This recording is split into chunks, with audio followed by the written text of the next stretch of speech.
नमस्कार सर्वांचे, RG academy या यूट्यूब चॅनलमध्ये सर्वांचे सहर्ष स्वागत आहेत। आजच्या व्हिडिओमध्ये आपण विशेषतः पहा, मला कमेंट येत आहेत की महिलांसाठी म्हणजे विशेष परिस्थितीत महिलांसाठी ई-केवायसी प्रक्रिया ही किचकट प्रक्रिया झाली आहे पहा। तर विधवा, अविवाहित किंवा घटस्फोटित महिलांसाठी त्यांनी कोणाचा आधार क्रमांक तिथे नमूद करायचा आहे व OTP मिळवायचा आहे, त्यासाठी त्या महिला खूप अडचणीत आहेत पहा।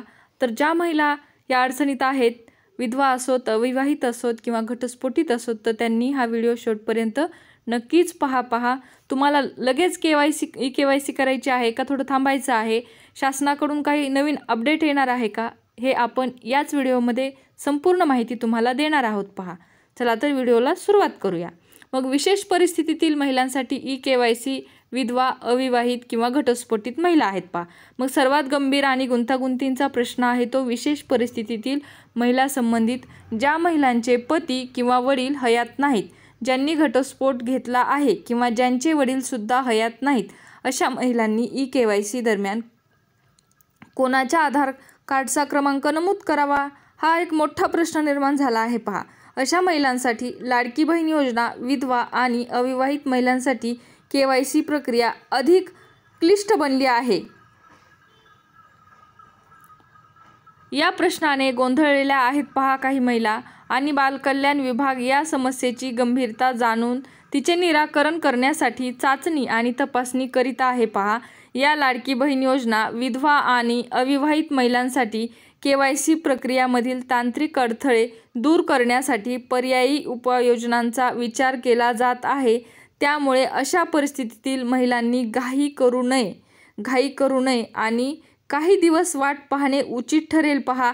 2 महिन्याचा कालावधी आहे पहा तुमच्याकडे, तर तुम्ही थोडीशी वाट पाहू शकतात पहा। आणि शासनाकडून होणारे उपाय आणि भविष्यातील काही आशा, म्हणजे याच्यामध्ये काही बदल करण्याची शासनाकडून भविष्यात आपल्याला आशा आहे का, तर तेही आपण पाहणार आहोत पहा। अधिकाऱ्यांकडून मिळणाऱ्या माहितीनुसार 23 सप्टेंबरनंतर राज्य सरकारकडून या सर्व समस्यांवर उपाययोजना सुचविण्यात येणार आहेत पहा। यामध्ये विशेष परिस्थितीतील महिलांसाठी मार्गदर्शन तत्त्वे स्पष्ट केली जातील। शेवटी हे लक्षात घेणे महत्त्वाचे आहे की लाडकी बहीण योजना, विधवा आणि अविवाहित महिलांसाठी केवायसी प्रक्रिया ही योजनेची गंभीरता आणि पारदर्शकता राखण्यासाठी आवश्यक आहे पहा। सुरुवातीच्या तांत्रिक अडचणी असल्या तरी शासन या समस्यांवर झटपट उपाय शोधत आहे पहा। आणि अविवाहित महिलांसाठी केवायसी प्रक्रिया ही योजनेची गंभीरता आणि पारदर्शकता राखण्यासाठी आवश्यक आहे।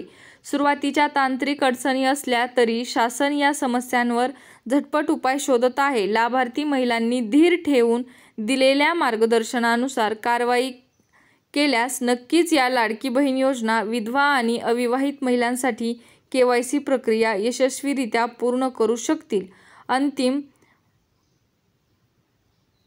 अंतिमतः ही ई-केवायसी प्रक्रिया योजनेचा लाभ खऱ्या आणि गरजू महिलांपर्यंत पोहोचण्यासाठी एक महत्त्वाची पायरी ठरेल पहा। म्हणजेच ही ई-केवायसी प्रक्रिया ही गरजू आणि खऱ्या लाभार्थ्यापर्यंत पोहोचण्यासाठी खूप महत्त्वाची आहे पहा।